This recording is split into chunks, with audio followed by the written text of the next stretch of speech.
Hello, જય શ્રી કૃષ્ણ. મારી ચેનલમાં તમારું સ્વાગત છે. આજે આપણે બનાવીશું આલુ પાપડ બાઇટ્સ.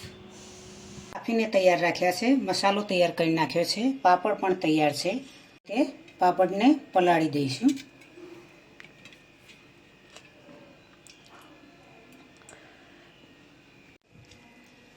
આ રીતે વાળી દઈશું.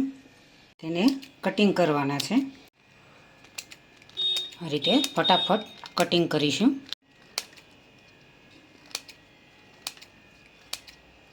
તૈયાર કર્યા છે. હવે તેમાં કટિંગ કરેલો મસાલો એડ કરીશું.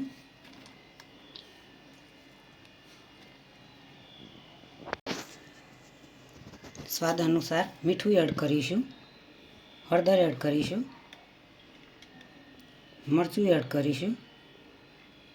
ધાણા જીરું પાવડર એડ કરીશું. આ રીતે મિક્સ કરી દઈશું. આ રીતે એને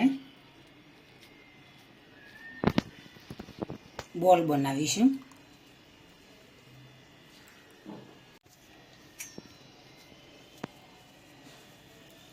બોલ બનાવતા જઈશું.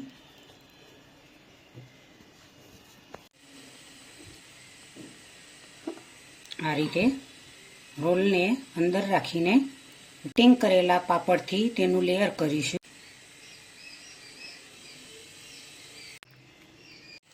બોલ તૈયાર થઈ ગયા છે. હવે તેલની અંદર એડ કરીશું.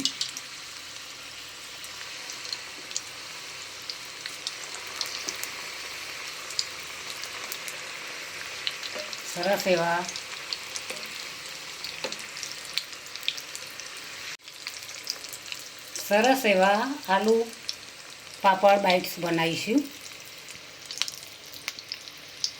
બજાર જેવી જ આઈટમ તમે ઘરે બનાવી શકો મિત્રો.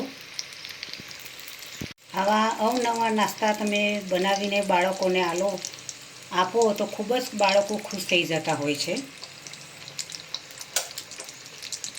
ધરાઈને પણ નાસ્તો કરતા હોય છે. બજાર કરતાં ઘરે ખાવાની ખૂબ જ મજા આવતી હોય છે બાળકોને. મન કરીને બાળકો અને ઘરના લોકો ખાતા હોય છે.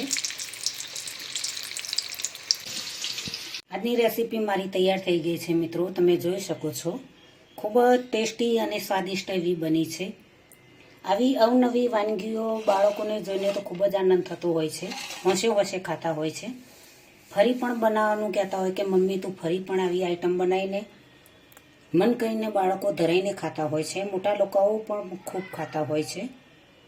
બજાર જેવી જ આઈટમ તમે ઘરે બનાવીને ખૂબ જ ટેસ્ટી અને તાજી અને સ્વાદિષ્ટ આઈટમ તમે ઘરે જ મિત્રો બનાવીને ખાઈ શકો છો. આજે આપણે બનાવ્યું છે આલુ પાપડ બાઇટ્સ. ખૂબ જ ટેસ્ટી બની છે. જોઈને જ ખાવાનું મન થઈ જાય એવી આઈટમ બની છે. જરૂરથી મિત્રો તમે મારી રેસીપી જોઈને જરૂરથી મને કોમેન્ટ કરજો. તમારા મિત્રો સુધી મારી રેસીપીને પહોંચતી કરજો. તમારા સગા સંબંધીઓ સુધી પણ મારી રેસીપીને આવી પહોંચતી કરજો. મારી રેસીપી તમે જરૂરથી જોતા રહેજો. તો મને ખૂબ આનંદ થશે. મારી ચેનલને સબસ્ક્રાઈબ કરજો. મારા વિડીયોને લાઈક કરજો, શેર કરજો, બને તો કોમેન્ટ કરજો.